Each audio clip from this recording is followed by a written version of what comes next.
আমি যার জীবনের আশ্চর্য কাহিনী বলবো তার নাম হচ্ছে আনন্দমোহন সেন। তাকে আমি চিনি না, চোখে দেখিও নি। খুব সম্ভব তার মৃত্যু হয়েছে আমার জন্মাবার আগেই। আপনারা জিজ্ঞাসা করতে পারেন এমন একজন লোকের জীবন কাহিনীর সঙ্গে আমি পরিচিত হলুম কেমন করে। আগে এই জিজ্ঞাসারই জবাব দেওয়া উচিত, নইলে আপনারা হয়তো ভাবতে পারেন যে নিজের মন গড়া একটা আজগুবি উপকথা বলে আমি খামোখা আপনাদের পিলে চমকে দেবার চেষ্টা করছি। এই বিংশ শতাব্দীর বৈজ্ঞানিক জগতে আনন্দমোহনের গল্প যে বিশ্বাসযোগ্য হবে না আমিও অস্বীকার করি না এই কথা। কিন্তু যে কাহিনী আমি নিজে রচনা করিনি তা সত্য বা মিথ্যে বলে একতরফা ডিক্রি জারি করবারও অধিকার নেই আমার। বিশ্বাস করা এবং না করার সম্বন্ধে আমি আপনাদের সম্পূর্ণ স্বাধীনতা দিতে রাজি আছি। শঙ্কর বসু ছিলেন অধ্যাপক এবং আমার বন্ধু। এবারের পুজোর ছুটিটা তার দেশের বাড়িতে কাটাবার জন্যে আমাকে তিনি সঙ্গে নিয়ে গেলেন। তার দেশের বাড়ি ছিল বর্ধমানের দামোদর নদের ধারে। এর আগে আর কখনো এখানে আসেনি। বৈঠকখানায় ঢুকেই একখানা বড় তৈলচিত্রের দিকে আমার দৃষ্টি আকৃষ্ট হলো। চিত্রের বিষয়বস্তু এই: চারিধারে অন্ধকার, একটি তরুণী, তার ঊর্ধ্বস্থিত ডান হাতে সেকেলে লণ্ঠন। তরুণীর দেহের অন্যান্য অংশ অন্ধকারের ভিতর প্রায় মিলিয়ে গিয়েছে, কেবল ভালো করে দেখা যাচ্ছে তার মুখখানি। অপূর্ব ও জীবন্ত সৌন্দর্য ভরা সেই মুখ। পটের একপাশে খানিক স্পষ্ট ও খানিক অস্পষ্টভাবে দেখা যাচ্ছে আর এক মূর্তি। সে যুবক এবং তার মুখে চোখে ফুটে উঠেছে বিষম বিস্ময় ও দারুণ আতঙ্ক। সুন্দরীর লণ্ঠনের আলোতে যুবক বোধহয় এমন কোনো ভয়ঙ্কর দৃশ্য দেখতে পেয়েছে মানুষের বুকের রক্ত যাতে জমে যায় বরফের মতন। অদ্ভুত বিষয়বস্তু। তরুণী কি দেখাতে চায় এবং যুবক কেনই বা এত ভয় পেয়েছে ছবিতে তার কোনো ইঙ্গিতই নেই। শঙ্কর হেসে বললে, হিমাংশু, এরকম রহস্যময় ছবি তুমি বোধহয় আগে কখনো দেখনি। না, ছবিতে চিত্রকর কি দেখাতে চায় মনে হচ্ছে এখানা কাল্পনিক ছবি নয়। ছবিতে যে দৃশ্য রয়েছে এই পৃথিবীর ওপর একদিন সত্য সত্যই তার অভিনয় হয়ে গিয়েছে। তোমার অনুমান মিথ্যা নয়। ছবিখানি আঁকা হয়েছে একটি সত্য ঘটনাকে অবলম্বন করে। কি সে ঘটনা? ভয়ঙ্কর। এই ছবিতে ফুটেছে একটি বিয়োগান্ত নাটকের শেষ দৃশ্য। ওই যে তরুণী, ওর নাম লীলা। ওই যে যুবক, ওর নাম আনন্দমোহন সেন। কে ওরা? লীলার বাবার নাম চন্দ্রমোহন চৌধুরী, সেকালের একজন সুবিখ্যাত মূর্তি চিত্রকর। আনন্দমোহন ছিল তারই কৃতি ছাত্র। এই ছবিখানা দেখলেই তার কলা নৈপুণ্যের পরিচয় পাবে, কারণ এখানা তারই আঁকা। এরা কেউই আজ বেঁচে নেই। এখন গল্পটি কি শুনি? আমার বাবা আনন্দমোহনের নিজের মুখ থেকে গল্পটি শুনে আমাকে বলেছিলেন অনেক দিন আগে। বাবাকে আনন্দমোহন খুব ভালোবাসত, তাই মারা যাবার সময় ছবিখানা তাকে উপহার দিয়ে গিয়েছিল। কিন্তু গল্পটি কি? একটু ধৈর্য ধরো। এমন রোদ-ধোয়া সকালে এরকম গল্প অস্বাভাবিক বলে মনে হবে। অলৌকিক জমে নিরালা রাতের ছায়ায়। গল্পটি খালি ভয়ানক নয়, অলৌকিকও। শুনলেই বুঝবে। সেদিনের সন্ধ্যাটা ছিল বাস্তবিকই গল্প শোনার পক্ষে রীতিমতো উপযোগী। সন্ধ্যার আগেই ঝমঝম করে বৃষ্টি নেমেছে। ঝোড়ো হাওয়ার উদ্দাম দীর্ঘশ্বাসে গাছে গাছে থেকে থেকে ফুটছে বেদনার ভাষা। মেঘে মেঘে আকাশ ঢাকা এবং পৃথিবী ঢাকা অন্ধকারের ঘেরা টোপে। মাঝে মাঝে অন্ধকারকে ধাক্কা মেরে মেঘের পর্দা ছিঁড়ে আকাশ থেকে পৃথিবীতে স্যাঁত করে নেমে আসছে বিদ্যুতের তীব্র শিখা এবং ক্ষণিকের জন্য দেখা যাচ্ছে বিপুল দামোদরের উচ্ছ্বসিত তরঙ্গভঙ্গ। লম্বা চওড়া বারান্দা, একটা সেকেলে গোল মার্বেল টেবিলের ওপরে টিমটিম করে জ্বলছে হ্যারিকেন ল্যাম্প। তার আলো বারান্দার অন্ধকারকে উদ্ভাসিত করে তুলেছিল মাত্র। স্পষ্ট করে কিছু দেখা যায় না এবং অস্পষ্টতার মধ্যে পাওয়া যাচ্ছে বেশ একটি রহস্যের সম্ভাবনা। বাইরের দিকে মুখ করে এবং দেওয়ালের দিকে পিঠ রেখে দুখানা পুরাতন ইজি চেয়ারের ওপরে চুপ করে বসে আছে শঙ্কর এবং হিমাংশু। কোথাও নেই মানুষের কাজের বা কণ্ঠের সাড়া শব্দ। তারা উপভোগ করছিল এই বৃষ্টিধারা ধৌত নির্জনতা। বোধ করি বৃষ্টি ও ঝড়কে ফাঁকি দেবার জন্যই হঠাৎ একটা বাদুড় ভিতরে এসে বারান্দার ছাদ ঘেঁষে দুই ডানা দিয়ে ঝটপট শব্দ তুলে উড়ে বেড়াতে লাগলো। হিমাংশু বললে, লেখকরা অলৌকিক গল্প বলবার সময়ে প্রায়ই বাদুড়ের উল্লেখ করেন। তোমার গল্পে বাদুড় আছে নাকি? না। তাহলে সেই ভ্রম সংশোধনের জন্য বাদুড় নিজে এসে হাজির হয়েছে।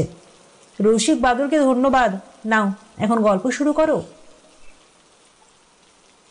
আজ থেকে অন্তত 70 বছর আগেকার কথা। সে সময়ে ফটোগ্রাফ তোলবার কৌশল আবিষ্কৃত হয়েছে বটে, তবে বাংলাদেশে তার প্রভাব একরকম ছিল না বললেই চলে। কিন্তু মানুষের অহংজ্ঞান অল্প নয়। মৃত্যুর আগে সে ইহলোকে নিজের স্থায়ী চিহ্ন কিছু কিছু রেখে যেতে চায় এবং ধনীদের ভিতরেই এ স্বভাবের প্রকাশ পাওয়া যায় বেশি। বাংলাদেশের প্রাচীন ধনী পরিবারের বসতবাড়ির ভিতরে গেলেই দেখা যাবে দেওয়ালের চারিদিকে টাঙানো রয়েছে বড় বড় তৈলচিত্রের পর তৈলচিত্র। অধিকাংশই হচ্ছে পূর্বপুরুষদের ছবি।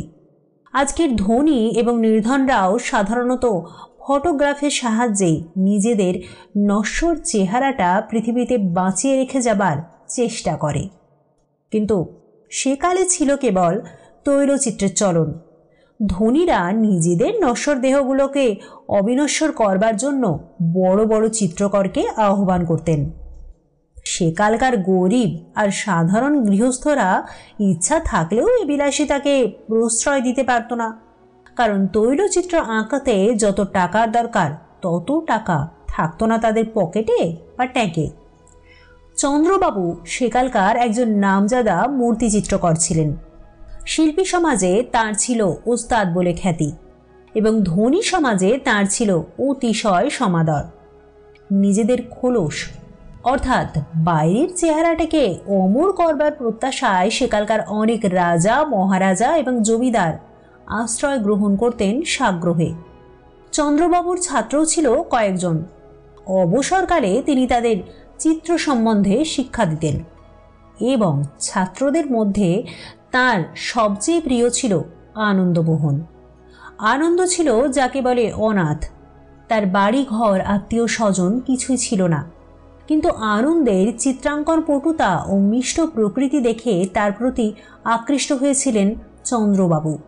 তাকে তিনি নিজের সংসারে আশ্রয় দিয়েছিলেন বাড়ির ছেলের মতন এবং চন্দ্রবাবুর পক্ষে আনন্দের মতো একজন বিশ্বস্ত লোকের আবশ্যক ছিল অত্যন্ত। চন্দ্রবাবু ছিলেন চিরকুমার। নিজের আর্ট নিয়ে সর্বদাই এমন মত্ত হয়ে থাকতেন যে প্রৌঢ় বয়স পর্যন্ত তাঁর স্মরণ পথে উদিত হয়নি মনুষ্য সমাজে বিবাহ বলে কোনো কিছু অনুষ্ঠানের অস্তিত্ব আছে। তার পরলোকগত কনিষ্ঠ ভ্রাতার একটি মেয়ে ছিল, তার নাম লীলা। গৃহস্থালির সমস্ত কর্তব্য সেই করত, আর গৃহস্থালির বাইরের যা কিছু কাজ তার ভার ছিল আনন্দের ওপরে। এই দুজনের হাতে সমস্ত ছেড়ে দিয়ে চন্দ্রবাবু নিশ্চিন্ত হয়ে করতেন কলালক্ষ্মীর সেবা।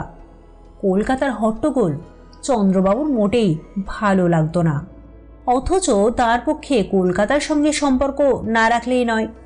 তাই তিনি বাস করতেন শহরতলির এমন এক জায়গায় যেখানে শহরের কাছাকাছি থেকেও উপভোগ করা যায় পল্লী প্রকৃতির নির্জনতা। হিমাংশু, মনে রেখো, এ হচ্ছে 70 বছর আগেকার কথা। তখন নিজ কলকাতা শহরেও ছিল না ইলেকট্রিক, মোটর, বাস এবং অন্যান্য আধুনিক যুগের লক্ষণ। অনেক রাস্তায় থাকতো মিটমিটে তেলের আলো এবং অনেক রাস্তায় দুধারে থাকতো নালা বা খোলা ড্রেন। খোলার ঘর এবং বস্তি দেখা যেত তখন কলকাতার যেখানে সেখানে। আজ কলকাতায় তুমি সরকারি বাগান ছাড়া ছোট বা বড় মাঠ প্রায় খুঁজেই পাবে না, কিন্তু তখনকার দিনে কলকাতার বহু স্থানেই এত মাঠ ময়দান ও ছোটোখাটো জঙ্গলের মতন জায়গা ছিল যে সেখানে গেলে শহরে বসেই দেখতে পাওয়া যেত পল্লীগ্রামের আংশিক ছবি। সেই সময়ে শহরের অবস্থানই ছিল ওই রকম। তখন শহরতলি ছিল যে পল্লীগ্রামের মতোই, এইটুকু নিশ্চয়ই আন্দাজ করা তোমার পক্ষে কঠিন হবে না। তখন টালিগঞ্জ প্রভৃতি স্থানে গেলে মনে হতো অরণ্যে এসেছি। এমনি এক জায়গাতেই ছিল চন্দ্রবাবুর বসত বাড়ি এবং তার চিত্রশালা ছিল সেখান থেকে খানিক দূরে কলকাতার প্রান্ত সীমায়। আসল গল্প শুরু করবার আগে এখানে আর একটি কথা বলে রাখি। লীলার বয়স হয়েছিল 16-17। তখনকার দিনে এত বয়সের কুমারী কন্যার সংখ্যা ছিল খুবই অল্প, কিন্তু চন্দ্রবাবু ছিলেন ইংরেজি মেজাজের লোক।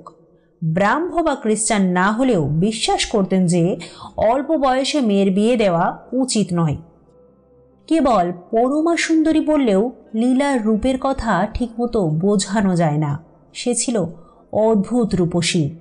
রং গড়ন মুখচোখ ছিল এমন ধারা যে খুঁজলেও তার জোড়া মিলত না। তার উপরে লীলার প্রকৃতিও ছিল অতি মধুর, অতি নম্র। সুতরাং এমন একটি মেয়ের দিকে যে আনন্দ আকৃষ্ট হবে এ হচ্ছে খুব সহজ কথা। মনে মনে সে অদূর ভবিষ্যতে লীলাকে নিজের সহধর্মিণী রূপে কল্পনা করত। লীলাও বোধ হয় ওইটুকু বুঝতে পারত, যদিও আনন্দ কোনোদিনই মুখে প্রকাশ করেনি আপন মনের কথা। আনন্দ ও লীলা ছিল এক জগতেরই লোক। তবু আপাতত লীলার সঙ্গে যে তার বিবাহের প্রসঙ্গ ওটাও অসম্ভব এ সত্য আনন্দের অজানা ছিল না। সে হচ্ছে অনাথ, পরের আশ্রয়ে বাস করে। সে লীলাকে বিয়ে করতে চাইলে চন্দ্রবাবু হয় খাপ্পা হয়ে উঠবেন, নয় হেসে উড়িয়ে দেবেন অমন অদ্ভুত প্রস্তাব। এতেও নিজেকে যথাসম্ভব তাড়াতাড়ি তৈরি করে তোলবার চেষ্টা করছিল আনন্দ। চন্দ্রবাবু নিজেই মত প্রকাশ করেছেন তার শিক্ষা প্রায় সম্পূর্ণ হয়ে এসেছে। অল্প দিনের মধ্যেই স্বাধীনভাবেই সে চিত্র ব্যবসায় অবলম্বন করতে পারবে। স্বাধীন হওয়ার অর্থই হচ্ছে অর্থ উপার্জন করবার ক্ষমতা। ধনী সমাজে আনন্দের যদি পসার হয় তাহলে তার হাতে লীলাকে সমর্পণ করতে চন্দ্রবাবুর নিশ্চয়ই আপত্তি হবে না। আনন্দ দিনের পর দিন গুনছিল সেই আশাতেই। তখন সন্ধ্যা হয়। অন্যান্য ছাত্ররা বিদায় নিয়েছে। চিত্রশালার মধ্যে কাজ করছে আনন্দ একাকী। একখানি বড় ঘর, দোতলার ওপরে। এখানে সেখানে দেওয়ালের ওপর রয়েছে অনেকগুলো ছোট বড় সম্পূর্ণ বা অসম্পূর্ণ ছবি, সবই তৈলচিত্র।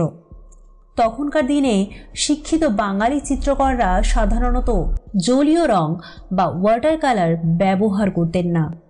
জলীয় রং ব্যবহার করত যারা, শিক্ষিতরা অবজ্ঞা করে তাদের ডাকতেন পটুয়া বলে। বাংলাদেশের আধুনিক শিক্ষিত সমাজে জলীয় রঙের প্রাধান্য স্থাপন করেন সর্বপ্রথমে শিল্পাচার্য অবনীন্দ্রনাথ। তাড়াতাড়ি স্বাধীন হবার জন্য আনন্দমোহন পরিশ্রম করত প্রায় দিনরাত্রি ব্যাপী। অন্যান্য ছাত্ররা ছুটি নিয়ে চলে গেলে পরশে অনেকক্ষণ ধরে চিত্রশালায় রং আর তুলি নিয়ে নিযুক্ত হয়ে থাকত। কোনো খেয়ালি ক্রেতার ফরমাসে সে আঁকছিল একখানা অদ্ভুত ছবি, নরকের দৃশ্য।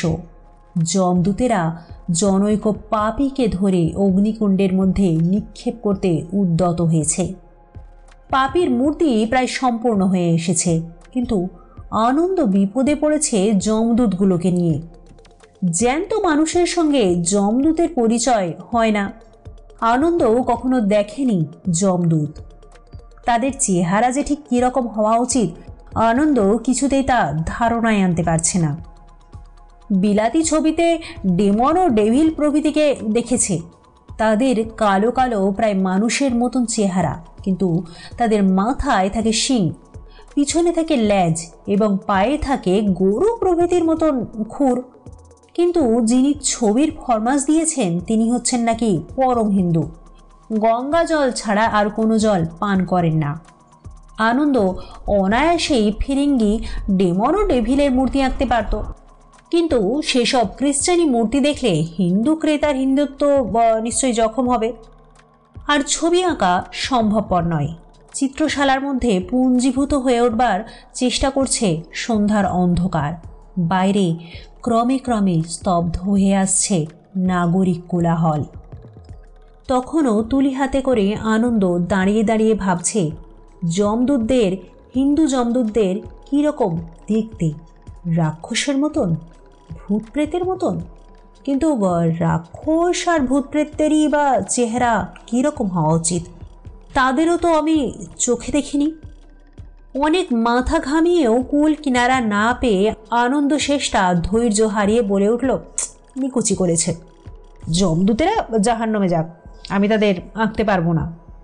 সঙ্গে সঙ্গে তার পিছন থেকে চাপা গলায় কে হেসে উঠল। সচমকে আনন্দ ফিরে দেখলে ঠিক তারই পিছনে দাঁড়িয়ে রয়েছে একটা অপরিচিত মূর্তি। চিত্রশালার ভিতরে তখন ভালো করে চোখ চলে না, বেশ ঘন অন্ধকার। বাইরে শোনা গেল পেঁচার ডাক। মূর্তি স্থির চোখে তাকিয়েছিল চিত্রপটের সম্পূর্ণ যমদূতগুলোর দিকে। বিচিত্র তার চেহারা। মাথায় প্রায় 6.5 ফুট লম্বা মস্ত একটা পাগড়ি সে এমনভাবে পরেছে যে মুখের আধখানা দেখাই যাচ্ছে না। পোশাকও সাধারণ লোকের বা বাঙালির মতো নয়। সাজগোজ দেখলে মনে হয় সে কোনো রাজা রাজরা। এমনকি কটিবন্ধ থেকে ঝুলছে একখানি তরবারি পর্যন্ত। সৈনিকের মতন সিধে হয়ে দাঁড়িয়ে রয়েছে মূর্তি। অন্ধকারে তাকে খানিক দেখা যাচ্ছিল, খানিক দেখা যাচ্ছিল না, কিন্তু অন্ধকারের মধ্যেও ঝকমক করে উঠছিল তার স্বর্ণখচিত ও নানা রত্নে অলঙ্কৃত বহুমূল্য পোশাকটা। এমন মূর্তি এখানে দেখবার আশা আনন্দ করেনি। সে রীতিমতো হতভম্ব হয়ে গেল। মূর্তি গম্ভীর বললে, ছোকরা, পৃথিবীতে যখন বেঁচে আছো যমদূতদের নিয়ে মাথা ঘামাচ্ছ কেন? তার চেহারা দেখলে ও গলার আওয়াজ শুনলে বুক ধড়ফড় করে ওঠে ভয়ে, কিন্তু একটা জবাব না দিলেও চলে না। আনন্দ কোনো রকমে বললে, আগে খরিদ্দারের ফরমাস। মূর্তি একখানা হাত রাখলে আনন্দের কাঁধের ওপর। আনন্দের মনে হলো তার সর্বাঙ্গের ওপর দিয়ে বয়ে গেল যেন একটা তরঙ্গিত তুষার বাড়ির হিল্লোল। সে পিছিয়ে দাঁড়ালো সভয়ে। মূর্তি বললে, খরিদ্দারের ফরমাসেও আর কোনোদিন যমদূতদের দেখবার চেষ্টা করো না। আনন্দ ভয়ে ভয়ে বললে, চন্দ্রবাবুর কাছে আপনার কোনো দরকার আছে? অনুগ্রহ করে ওই আসনে বসুন। চন্দ্রমোহন চৌধুরী কোথায়? আগে তিনি কাজে বেরিয়ে গিয়েছেন, ফিরতে রাত হবে। চন্দ্রমোহন চৌধুরীকে বলো আমি মোহনপুরের মহারাজা মহেন্দ্র নারায়ণ আসছে কাল সন্ধ্যায় ঠিক 8টার সময় আমি তার সঙ্গে দেখা করতে আসব। সে যেন এখানে হাজির থাকে। মূর্তি হঠাৎ ফিরে দাঁড়ালো, তারপর সোজা বেরিয়ে গেল নিঃশব্দ পদসঞ্চারে। ঘরের আবহাওয়া এতক্ষণ যেন তুষার শীতল হয়েছিল। মূর্তি অদৃশ্য হওয়ার সঙ্গে সঙ্গে আবার ঘরের মধ্যে জেগে উঠল গ্রীষ্মের উত্তাপ। আনন্দের কেমন কৌতূহল হলো। চিত্রশালা থেকে বেরিয়ে মূর্তি কোন দিকে যায় দেখবার জন্যে। ওই জানালাটার তলাতেই আছে চিত্রশালা থেকে বেরিয়ে যাবার একমাত্র দরজা। সে তাড়াতাড়ি জানালার কাছে দাঁড়ালো। সে প্রায় 10 মিনিট কাল জানালার ধারে দাঁড়িয়ে রইল, কিন্তু সদর দরজা দিয়ে কারুকেই বাইরে বেরিয়ে যেতে দেখলে না। তবে কি লোকটা এখনো বাড়ির ভিতরেই আছে? এই সম্ভাবনা মনে জাগতেই আনন্দের সমস্ত দেহ হয়ে উঠল রোমাঞ্চিত। কি এক অজানা ভয়ে সে তাড়াতাড়ি ওপরের ঘর থেকে বেরিয়ে একতলায় নেমে গেল, কিন্তু কোথাও কারুকেই দেখতে পেলে না। তখন এই আশ্চর্য ব্যাপার নিয়ে আর মাথা না ঘামিয়ে সে চিত্রশালার দরজা বন্ধ করে হাঁপ ছেড়ে বাঁচল। সেই রাত্রেই আনন্দ আগন্তুকের কথা চন্দ্রবাবুকে জানালে। চন্দ্রবাবু একটু বিস্মিত হয়ে বললেন, মোহনপুরের মহারাজা মহেন্দ্রনারায়ণ? কখনো তার নাম পর্যন্ত শুনিনি। কি চান তিনি? নিশ্চয়ই আমার হাতে তাঁর রাজ্যভার সমর্পণ করতে আসবেন না। বোধহয় তার একখানা ছবি আঁকাতে চান। বেশ, কাল যথাসময়েই মহারাজা বাহাদুরকে সসম্মানে অভ্যর্থনা করবার জন্যে চিত্রশালায় উপস্থিত থাকব। পরের দিন সন্ধ্যা। চিত্রশালার মধ্যে একমাত্র আনন্দ ছাড়া আর কোনো ছাত্র নেই। চন্দ্রবাবু ঘরের ভিতরে পায়চারি করছিলেন।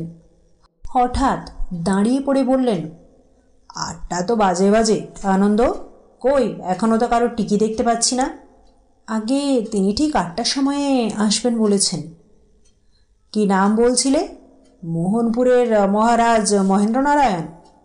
আগে হ্যাঁ। দেখতে কীরকম? দেখলেই মনে হয় সম্ভ্রান্ত ব্যক্তি। বয়স কত? বলা শক্ত স্যার, তবে এইটুকু বলতে পারি বয়সে তিনি যুবক নন। ঘড়ির দিকে তাকিয়ে চন্দ্রবাবু বললেন, 8টা বাজতে আর 1 মিনিট বাকি। এখনও মহারাজা বাহাদুরের দেখা নেই। আনন্দ, আমি কিন্তু 8টা বাজলেই চলে যাব। আমার অনেক কাজ। মহারাজা বাহাদুর যদি তার পরেও আসেন, তুমি তার সঙ্গে কথাবার্তা কইও। জীবনে রাজা মহারাজা দেখেছি প্রায় 2 ডজন। কোনো মহারাজের জন্যই আমি এখানে ধর্ণা দিয়ে বসে থাকতে রাজি নই। মহারাজাদের চেয়ে আমি মহাশয়দের বেশি পছন্দ করি। ঘড়িতে ঢং ঢং করে 8টা বাজল। একতলা থেকে দোতলায় উঠবার কাঠের সিঁড়ির ওপরে শোনা গেল না কারোর পায়ের শব্দ, কিন্তু ঘরের দরজার সামনে দেখা গেল মোহনপুরের মহারাজা মহেন্দ্রনারায়ণের মূর্তি। মহেন্দ্রনারায়ণের মূর্তির ভিতর দিয়ে প্রকাশ পাচ্ছিল এমন একটা আশ্চর্য ব্যক্তিত্বের ভাব যে চন্দ্রবাবু তাড়াতাড়ি মাথা হেঁট করে তাকে প্রণাম না করে পারলেন না। মহেন্দ্রনারায়ণ ঘরের ভিতরে এসে দাঁড়ালেন। চন্দ্রবাবু তাড়াতাড়ি একখানা চেয়ার টেনে এগিয়ে দিয়ে বললেন, আগে বসতে আজ্ঞা হোক। মহেন্দ্রনারায়ণ সেদিকে ভ্রুক্ষেপও করলেন না, দাঁড়িয়ে রইলেন। চন্দ্রবাবু বললেন, আপনি কি মোহনপুরের মহারাজা বাহাদুর? হ্যাঁ। শুনলুম আমার সঙ্গে মহারাজা বাহাদুরের কোনো দরকার আছে। এ প্রশ্নের জবাব না দিয়ে মহেন্দ্রনারায়ণ হাত তুলে আনন্দকে দেখিয়ে বললেন, তোমার ও লোকটি কি বিশ্বস্ত? আগে হ্যাঁ, অত্যন্ত। পরিচ্ছদের ভিতর থেকে একটি ছোট বাক্স বার করে মহেন্দ্রনারায়ণ বললেন, এই বাক্সটা নিয়ে ওকে কাছাকাছি কোনো জহুরির কাছে যেতে বলো। ও যা চাই করে আসুক এই বাক্সের ভিতরে যা আছে তার দাম কত। বাক্সটি নিয়ে আনন্দ বেরিয়ে গেল। জহুরির বাড়ি যেতে তার বেশিক্ষণ লাগলো না। পরিচিত জহুরি। আনন্দ বললে, বাক্সটা খুলে দেখুন। বাক্সের ভিতরে ছিল নানা রকম রত্নখচিত অলঙ্কার। জহুরি সবিস্ময়ে বললে, আনন্দবাবু, এসব জড়োয়া গয়না কার? মোহনপুরের মহারাজার। আশ্চর্য, এরকম জড়োয়া গয়না একালেও কেউ ব্যবহার করে নাকি? গয়নাগুলো কি ভালো নয়? ভালো নয় বলেন কি? এমন চমৎকার গয়না আজকাল কেউ দেখতে পায় না। এরকম গয়নার চলন ছিল সেই নবাবী আমলে। ওর দাম বলতে পারেন? নিশ্চয়ই পারি। জহুরি গয়নাগুলো নিয়ে বেশ খানিকক্ষণ পরীক্ষার পর বললে, ভারী দামি গয়না দেখছি। কত দাম হবে? 10 লক্ষ টাকার কম নয়। শুনে আনন্দের মাথা ঘুরতে লাগলো। 10 লক্ষ টাকার ভার বহন করে এখানে এসেছে, অথচ সে কিছুই অনুভব করতে পারেনি।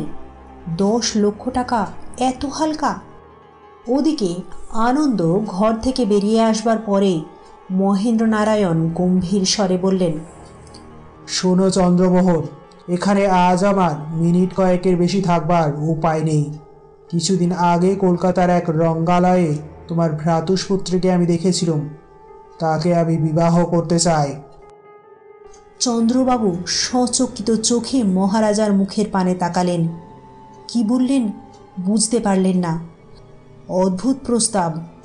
মহারাজা অবিচলিত কণ্ঠে বললেন, তুমি অবাক হচ্ছ কেন? আমার যে ধনী পাত্র পাওয়ার আশা তুমি করো নাকি? চন্দ্রবাবু তখনও জবাব দিতে পারলেন না। কেবল এই অদ্ভুত প্রস্তাব বা বিস্ময়ের জন্যে নয়, আগন্তুককে দেখে তার বুকের ভিতরে জাগ্রত হয়েছে কেমন একটা অজ্ঞাত আতঙ্ক। সেখান থেকে তার পালিয়ে যাবার ইচ্ছা হলো, কিন্তু কেবল ভদ্রতার খাতিরেই সেই ইচ্ছা তিনি দমন করলেন। অনেক কষ্টে শেষটা তিনি বললেন, মহারাজা বাহাদুর, আপনার প্রস্তাব শুনে নিজেকে ভাগ্যবান মনে করছি, কিন্তু লীলা বালিকা নয়, তার মত না নিয়ে আপনাকে কেমন করে কথা দেব? মহারাজা বললেন, চন্দ্রমোহন, আমাকে ছলনা করবার চেষ্টা করো না। আমি জানি তুমি লীলার একমাত্র অভিভাবক। তোমার অনুরোধ কিছুতেই সে অমান্য করবে না। মহারাজা সামনের দিকে 2 পা এগিয়ে এলেন। চন্দ্রবাবু পিছিয়ে গেলেন। তার ভয় আরও বেড়ে উঠল। এই অদ্ভুত মূর্তির কাছে একলা থাকাও যেন বিপজ্জনক। তিনি মনে মনে প্রার্থনা করলেন, হে ভগবান, আনন্দকে অবিলম্বে আমার কাছে পাঠিয়ে দাও। মহারাজা অধীর কণ্ঠে বললেন, বলো, তোমার মত কি? চন্দ্রবাবু আমতা আমতা করে বললেন, কিন্তু মহারাজা, আপনার জাতি। বাধা দিয়ে মহারাজা বললেন, আমার জাতি? তুমি কি জানো না রাজা রাজরাটা সব জাতেই বিবাহ করতে পারে? কিন্তু আর কোনো কিন্তু নয়। শোনো, সে ছোকরা বাক্স নিয়ে ফিরে এলেই শুনবে তার ভিতরে আছে লক্ষ লক্ষ টাকার জড়োয়া গয়না। এই গয়না পাবে লীলাই, তার উপরে যৌতুক স্বরূপ আমি দেব আরও 10 লক্ষ টাকা। এরপরেও তোমার আপত্তি আছে? মহারাজা নিষ্পলক নেত্রে চন্দ্রবাবুর মুখের দিকে তাকালেন। চন্দ্রবাবুর মনে হলো সে জ্বলন্ত দৃষ্টি যেন তার সমস্ত ইচ্ছাশক্তির হরণ করে নিচ্ছে। তার মুখ দিয়ে যেন ইচ্ছার বিরুদ্ধেও বেরিয়ে গেল, আমার কোনো আপত্তিই নেই। এই সময়ে গয়নার বাক্স নিয়ে ফিরে এলো আনন্দ। তাকে দেখে চন্দ্রবাবু যেন মনের ভিতরে খানিকটা জোর পেলেন। ভাবলেন, আর একটু আগে ছোকরা যদি আসতো তাহলে আমি কথা দিতুম না। আনন্দ বললে, জহুরি বললে বাক্সের ভিতরে 10 লক্ষ টাকার গয়না আছে। মহারাজা বললেন, শুনলে? চন্দ্রবাবু নিজের মনকে এই ভেবে প্রবোধ দিতে চাইলেন, মহারাজা দেখতেও সুপুরুষ নন, বয়সেও নবীন নন, কিন্তু লীলা হবে মহারানী, আর সম্পত্তিও পাবে 20 লক্ষ টাকার। তার পক্ষে যেটা কল্পনাতীত। সুতরাং এমন বিবাহে সম্মতি দিলে আমার পক্ষে বিশেষ অন্যায় হবে না। প্রকাশ্যে বললেন, কিন্তু মহারাজা, আমার একটি আর্জি আছে। বলো। বিবাহের আগে লীলার সঙ্গে আপনার পরিচয় করা উচিত। আজ আর সময় নেই। ঠিক সন্ধ্যা 8টার সময় তোমার বাড়িতে আমি যাব।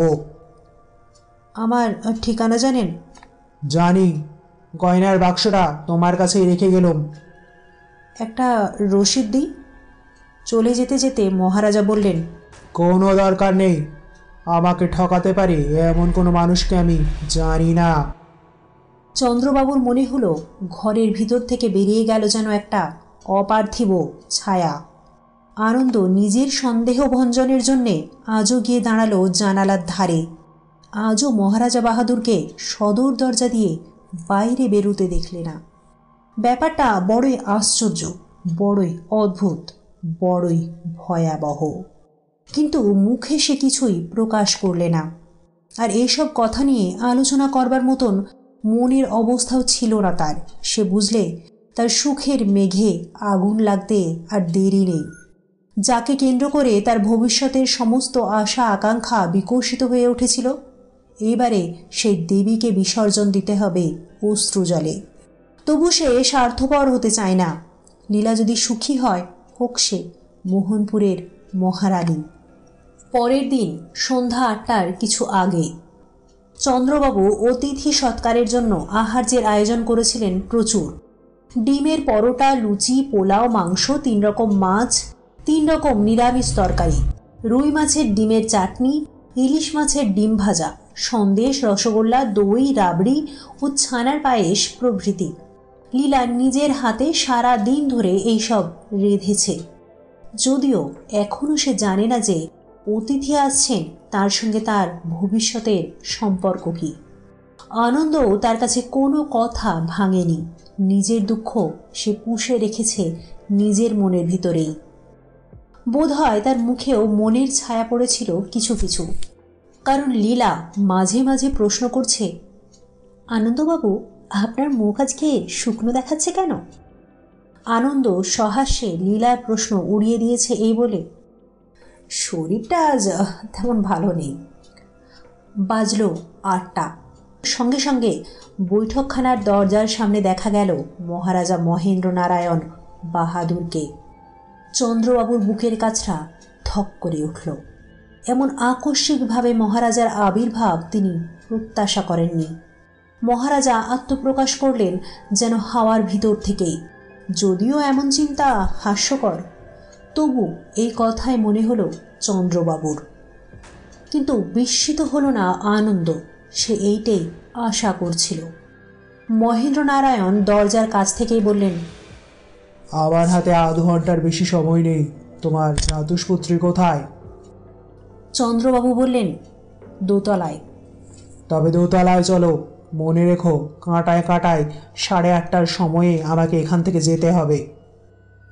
ভালো করে মহেন্দ্র নারায়ণের দিকে তাকিয়ে চন্দ্রবাবু কেমন শিউরে উঠলেন। আনন্দেরও 2 চক্ষু হলো বিস্ফারিত।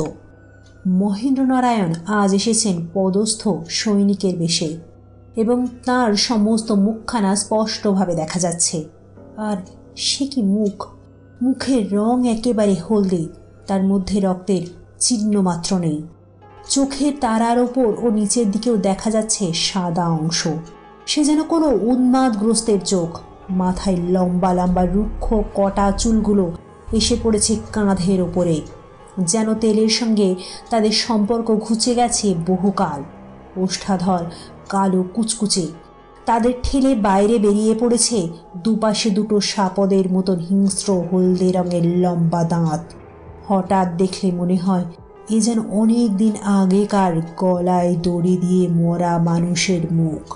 কোনো দুষ্ট প্রেতাত্মা দেহের ভিতরে আশ্রয় নিয়ে মুখখানাকে জ্যান্ত করে রেখেছে কতকটা।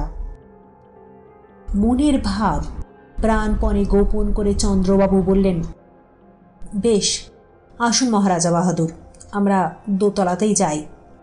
সশব্দে ভারী ভারী পা ফেলে মহেন্দ্র নারায়ণ সিঁড়ি দিয়ে ওপরে উঠতে লাগলেন, ঠিক যন্ত্রচালিত কোনো মূর্তির মতন, কিংবা যেন কোনো পুতুল বাজির পুতুলকে চালনা করছে অদৃশ্য রজ্জুর সাহায্যে।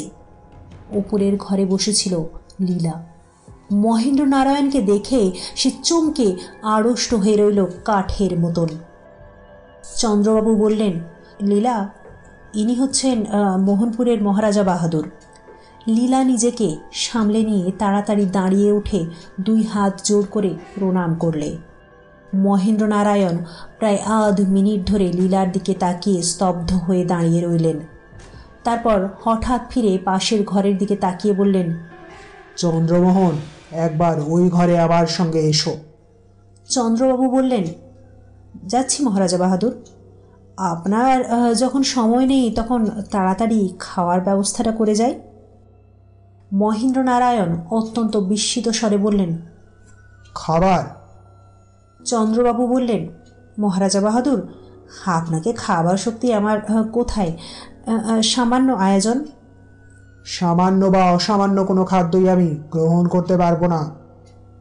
সে কি, লীলা এত কষ্ট করে রেঁধেছে? বাজে সময় নষ্ট করো না, পাশের ঘরে চলো।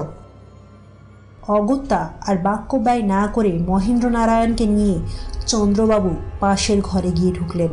বললেন, এখন কি আদেশ বলুন? এই নাও 10 লক্ষ টাকার নোট। লীলাকে আমি সঙ্গে নিয়ে মোহনপুরে ফিরে যেতে চাই। বিবাহ না করে? আমাদের বংশের নিয়ম, পাত্র রাজধানীতে নিয়ে গিয়ে পাত্রীকে বিবাহ করবে। মহারাজার রাজ্যের কথা জানি না, কিন্তু এদেশে ও নিয়ম অচল। মহেন্দ্র নারায়ণ সিধে হয়ে দাঁড়ালেন। মাথায় তিনি যেন উঁচু হয়ে উঠলেন আরও 1 ফুট। দীপ্ত চক্ষে চন্দ্রবাবুর দিকে তাকিয়ে গম্ভীর স্বরকে গম্ভীরতর করে বললেন, চন্দ্রমোহন, আমাকে তোমাদের দেশের নিয়ম মেনে চলতে হবে নাকি? লীলাকে আমার হাতে সমর্পণ করবে বলে তুমি কথা দিয়েছ। নিজের কথা রাখতে তুমি বাধ্য। কাল আমার সঙ্গে মোহনপুরে যেতে হবে, বুঝলে? সেই দীপ্ত দৃষ্টির মধ্যে ছিল কোনো জাদু। আবার চন্দ্রবাবুর মনে হলো তার সমস্ত ইচ্ছাশক্তি যেন বিলুপ্ত হয়ে গেল। সামনের মূর্তি যেন প্রভু, তিনি যেন গোলাম। মাথা নত করে বললেন, যে আগে তাই হবে। কাল সকাল 10টার সময় সিপাহীদের সঙ্গে ডুলিয়ে আসবে। লীলা যেন প্রস্তুত হয়ে থাকে। তার সঙ্গে আর কেউ যেতে পারবে না, এই আমার আদেশ। তুমি কথা দিয়েছ, এ আদেশ অমান্য করে নিজের বিপদকে ডেকে এনো না। মহেন্দ্রনারায়ণ হঠাৎ ঘর ছেড়ে বাইরে এবং তারপর বেরিয়ে গেলেন বাড়ির ভিতর থেকে। চন্দ্রবাবু আচ্ছন্নের মতন দাঁড়িয়ে রইলেন। লীলা ও আনন্দ সেই ঘরের মধ্যে এসে ঢুকল। লীলা সভয়ে বলল, উফ, মহারাজের কি ভয়ঙ্কর চেহারা।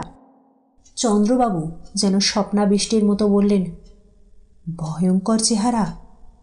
লীলা শিউরে উঠে বললেন, মাগো, তুমি কি লক্ষ্য করে দেখনি?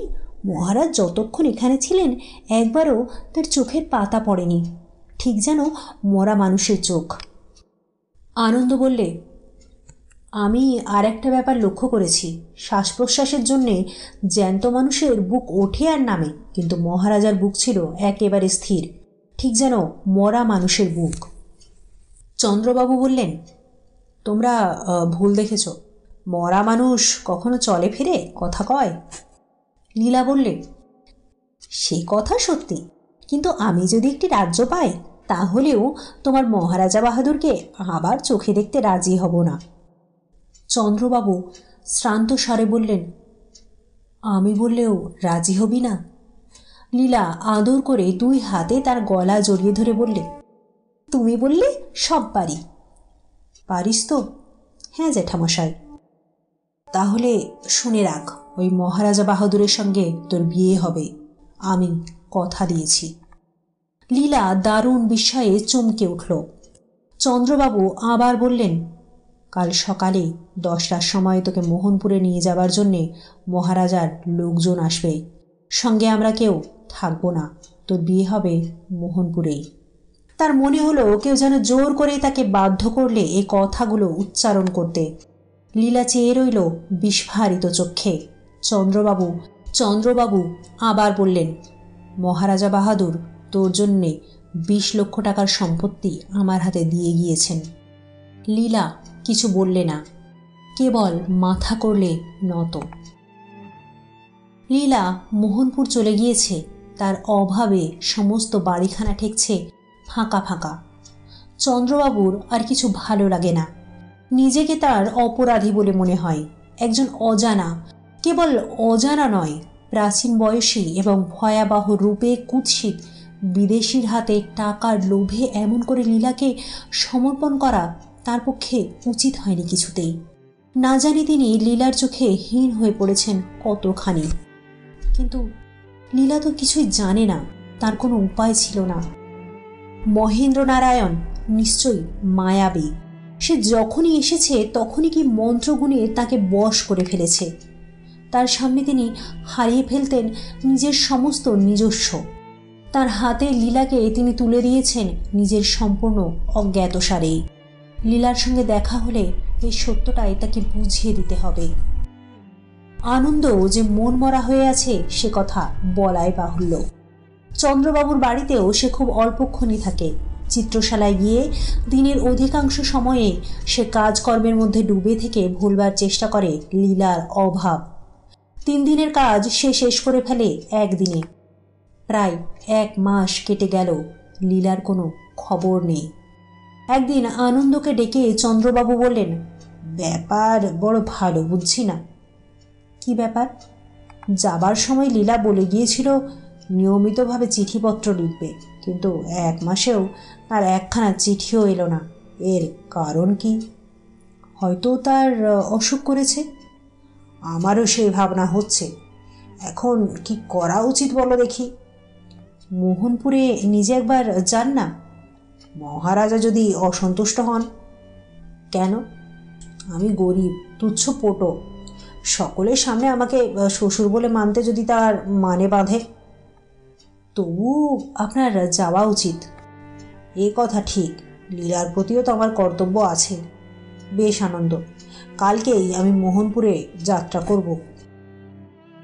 কলকাতা থেকে মোহনপুর হচ্ছে প্রায় 200 মাইল।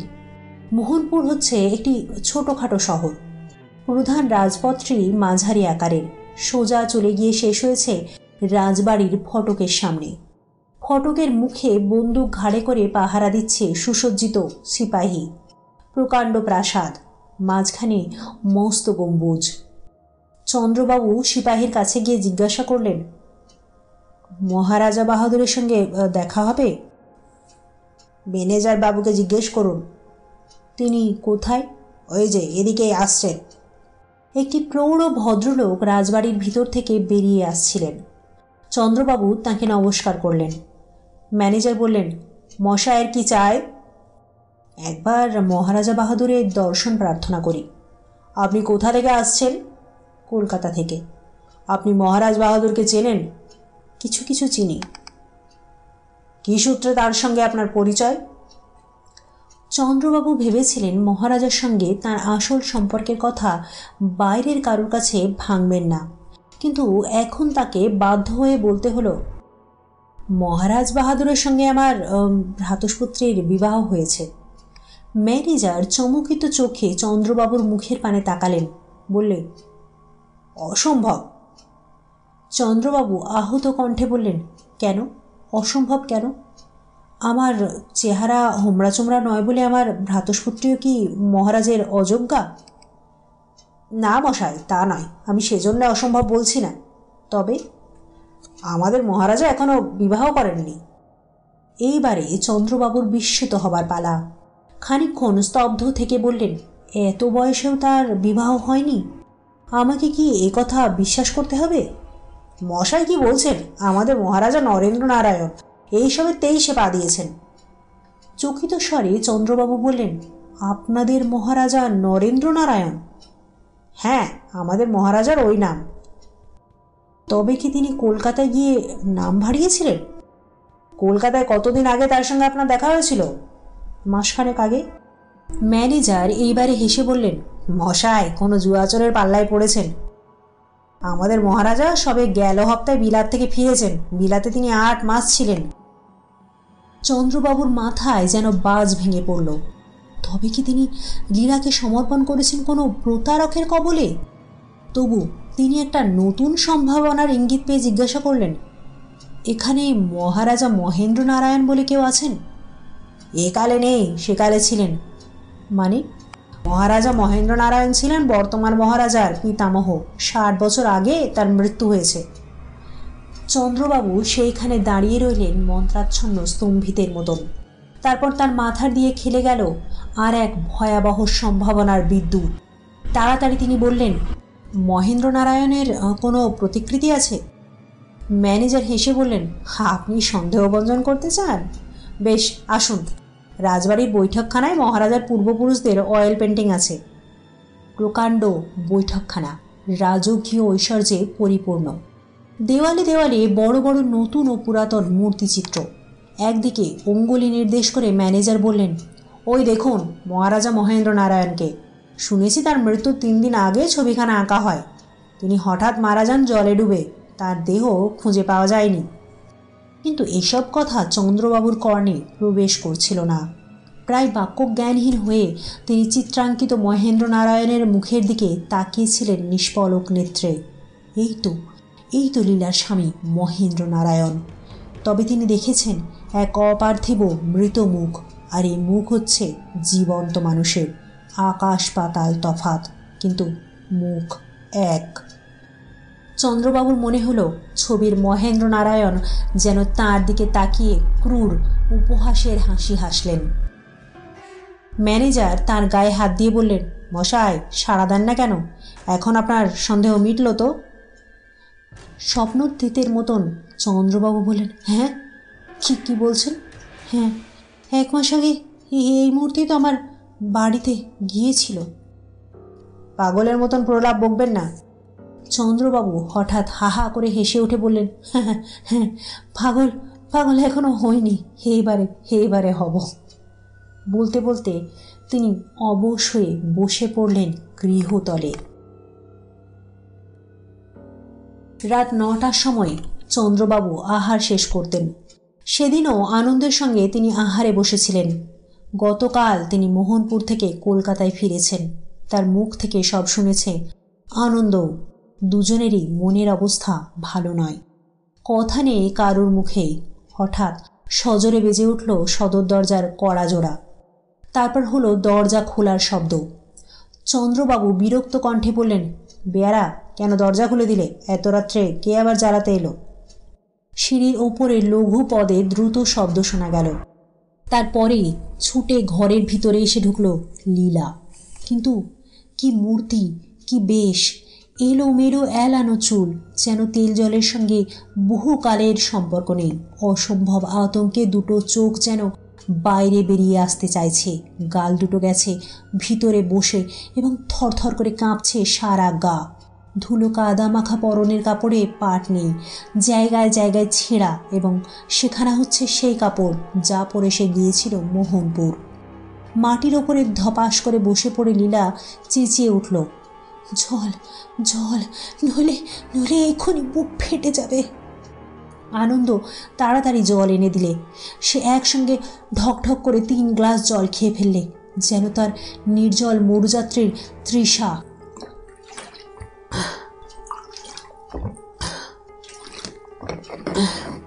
আবার সে চেঁচিয়ে উঠলে, খাবার খাবার, নইলে নইলে আমি এক্ষুনি মরে যাব।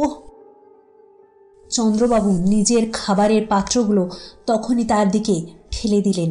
সে 2 হাতে গোগ্রাসে খাবারগুলো মুখে তুলে খেয়ে ফেললে, কিন্তু মিটল না তার দারুণ ক্ষুধা। নিজেই হুমড়ি খেয়ে আনন্দেরও খাবারের পাত্রগুলো টেনে নিয়ে আবার 2 হাতে খেতে আরম্ভ করলে, যেন তার দুর্ভিক্ষের ক্ষুধা। চন্দ্রবাবু নির্বাক বিস্ময়ে লীলার প্রকৃতি বিরুদ্ধ এই অস্বাভাবিক আচরণ লক্ষ্য করতে লাগলেন। আনন্দও পানাহার শেষ করে সে ভীতস্বরে বলে উঠল, সব কথা পরে হবে। যদি আমাকে বাঁচাতে চাও, শিগগির শিগগির একজন ভালো রোজা ডেকে আনো। একটুও দেরি করো না, একটুও না। আনন্দ রোজা ডাকতে ছুটল। সেই পাড়াতেই এক বিখ্যাত রোজার বাড়ি ছিল। মিনতি ভরা কণ্ঠে লীলা বললে, জ্যাঠামশাই, তোমার 2টি পায়ে পড়ি, এ ঘরে আমাকে একলা ফেলে যেও না। যাব না মা, যাব না, আমি তোর কাছেই থাকবো। হ্যাঁ, আমার কাছেই থাকো। একলা হলে আবার আমি মরব। তোর কথার মানে বুঝতে পারছি না। আগেই বলেছি, এ ঘরের মাঝের এক দরজা দিয়ে পাশের ঘরে যাওয়া যায় এবং দেখাও যায় তার ভিতরটা। সেদিকে তাকিয়েই আঁতকে উঠে লীলা অতি আর্তস্বরে আবার চিৎকার করে উঠল, হো গো, সে এসেছে, সে এসেছে। চন্দ্রবাবু সবিস্ময়ে বললেন, কে এসেছে রে? সে সে তার নাম নেই, তার দেহ নেই, কিন্তু কিন্তু আছে। জ্যাঠামশাই, জ্যাঠামশাই, তুমি কি পচা মরার দুর্গন্ধ পাচ্ছ না? চন্দ্রবাবু ভয় পেয়ে বললেন, কই, পাচ্ছি না তো। কিন্তু কিন্তু আমি পাচ্ছি। আমাকে সে ঠকাতে পারবে না। তুই কার কথা বলছিস? সে সে আবার আমাকে নিয়ে যেতে এসেছে। সে সে এসেছে। কোথায় সে? আঙুল দিয়ে পাশের ঘর দেখিয়ে কাঁদন ভরা গলায় লীলা বললে, ওইখানে, ওই যে দাঁড়িয়ে আছে, আমি ওকে স্পষ্ট দেখতে পাচ্ছি। ওহ! পাশের ঘরের দিকে ত্রস্ত চোখে তাকালেন চন্দ্রবাবু।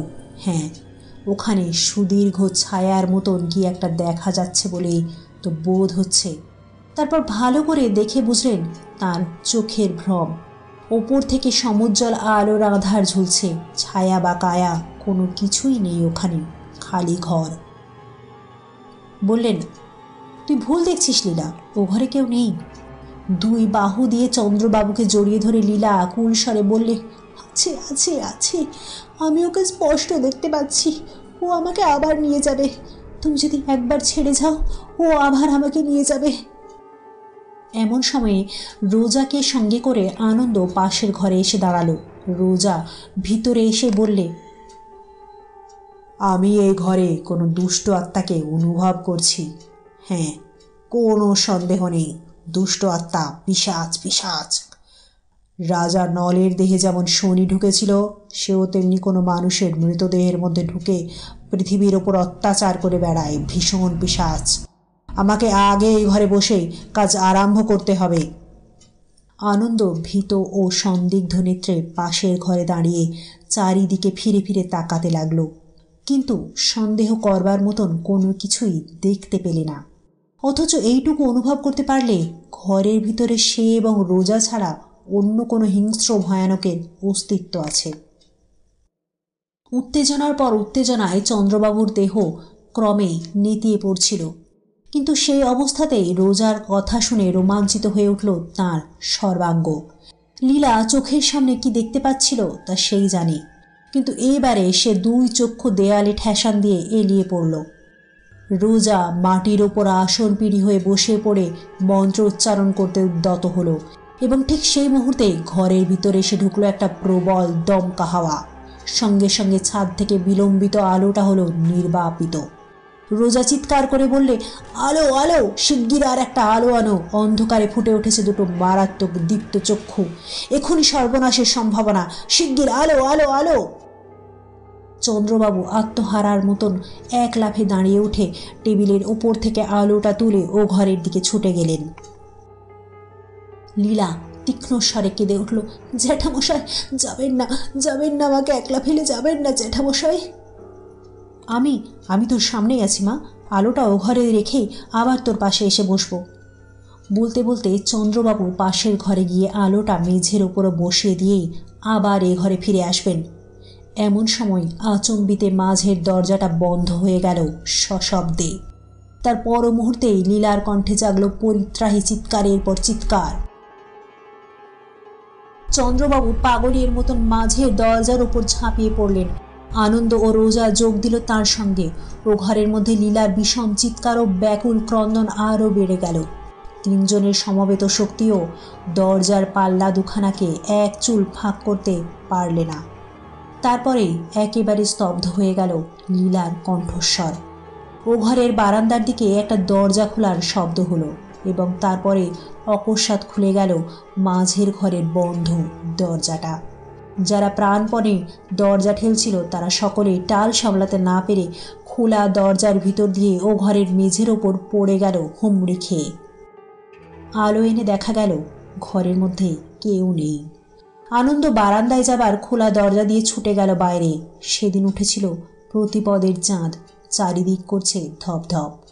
বারান্দার তলাতেই একটি ছোট রাস্তা, তারপরেই একটা পুষ্করিণী এবং তার ভাঙা ঘাট। সেই ভাঙা ঘাটের সামনে পুষ্করিণীর খানিকটা জল ঘুরছিল চক্রের পর চক্র দিয়ে, যেন এইমাত্র সেখানে কোনো ভারী জিনিস পড়েছে কিংবা কেউ ঝাঁপ খেয়ে অতলে তলিয়ে গেছে। তারপর কেটে গিয়েছে 12 বৎসর, অর্থাৎ 1 যুগ। দেবতারা নাকি অমর, তাদের কথা বলতে পারি না, কিন্তু মানুষের পৃথিবীতে 1 যুগ বড় অল্পকালের কথা নয়। এই দেখো না, ধরতে গেলে 12 বছরের মধ্যে সমস্ত পৃথিবীতে রক্তসাগরের ঢেউ খেলার জন্যে ধূমকেতুর মতন হিটলারের আবির্ভাব ও অন্তর্ধান। 12 বছর পরে লীলাকে না ভুললেও তার অভাব আনন্দকে আর তেমনভাবে আঘাত দেয় না। চন্দ্রবাবু পরলোকে নিজের সমস্ত সম্পত্তি তিনি দান করে গিয়েছেন আনন্দকেই, এবং আনন্দ এখন একজন ভারত বিখ্যাত চিত্রকর। তার খ্যাতি হয়তো চন্দ্রবাবুর চেয়েও বেশি। সেদিন আনন্দ চিত্রশালায় বসে নিজের মনে কাজ করছে, এমন সময় একটি ভদ্রলোক এসে উপস্থিত। আনন্দ মুখ তুলে তার দিকে তাকিয়ে রইল জিজ্ঞাসু চোখে। আগন্তুক বললে, আমি মোহনপুরের মহারাজা নরেন্দ্র নারায়ণের প্রাইভেট সেক্রেটারি। মোহনপুর স্মৃতিবীণার একটি পুরাতন তার নতুন করে বেজে উঠল অনেক দিন পর। বাইরে কোনো রকম চাঞ্চল্য প্রকাশ না করে আনন্দ জিজ্ঞাসা করলে, আমার কাছে কি দরকার? মহারাজা বাহাদুরের একখানা তৈলচিত্র আঁকবার জন্যে আপনি মোহনপুরে যেতে পারবেন? পারিশ্রমিক যা চাইবেন পাবেন। আনন্দ সম্মতি জানালে। কবে যেতে পারেন? আগামী রবিবার। যথাসময়ে আনন্দ মোহনপুরে গিয়ে হাজির হলো। বৈঠকখানায় বসেছিলেন মহারাজা বাহাদুর, অতি সদালাপী লোক। তার সঙ্গে কথা কইতে কইতে হঠাৎ আনন্দের দৃষ্টি পড়ল মহেন্দ্র নারায়ণের প্রকাণ্ড তৈলচিত্রের ওপরে। মহারাজের কি একটা প্রশ্নের জবাব দিতে দিতে সে একেবারে থেমে গেল। বিস্ফারিত নেত্রে আড়ষ্ট হয়ে তাকিয়ে রইল ছবিখানার দিকে। তার মনে হলো ছবির মুখ যেন তাকে দেখে নির্দয় ব্যঙ্গ ভরা হাসি হাসছে। মহারাজা বিস্মিত হয়ে বললেন, মনে হচ্ছে আমার পিতামহের ছবি দেখে আপনি ভয় পেয়েছেন, কেন বলুন দেখি? আনন্দ তাড়াতাড়ি নিজেকে সামলে নিলে। সন্ধ্যার পর বেরিয়ে আনন্দ বাসার দিকে ফিরে আসছে। মোহনপুর এবং তার আশেপাশে দেখবার কিছুই নেই, বন, মাঠ আর নদী ছাড়া। তখন চাঁদ উঠেছিল, খণ্ড চাঁদ। অন্ধকার একটুখানি পাতলা হয়েছিল বটে, কিন্তু ভালো করে নজর চলে না। তার উপরে আনন্দ যেখান দিয়ে আসছিল সেখানে পথের দুই ধারে দাঁড়িয়ে বড় বড় গাছের পর গাছ সৃষ্টি করেছে অন্ধকারা অন্ধকার। তফাতে দেখা যাচ্ছে একটা আলো। খানিক এগিয়ে আনন্দ দেখলে আলো হাতে করে দাঁড়িয়ে আছে একটা মূর্তি। আরও এগিয়ে বুঝলে মূর্তিটা স্ত্রীলোকের। কাছে এসে দেখলে লীলার মূর্তি। নিজের চোখকে আনন্দ বিশ্বাস করতে পারলে না। চমৎকৃত হয়ে দাঁড়িয়ে রইল, দুই চক্ষু বিস্ফারিত। লীলা নীরবে হাসলে, অতি মৃদু করুণ হাসি। আনন্দ বললে, লীলা? ওষ্ঠাধরে তর্জনী রেখে লীলা কথা কইতে মানা করলে আনন্দকে। তারপর ইশারা করে বললে আনন্দকে তার সঙ্গে সঙ্গে যেতে।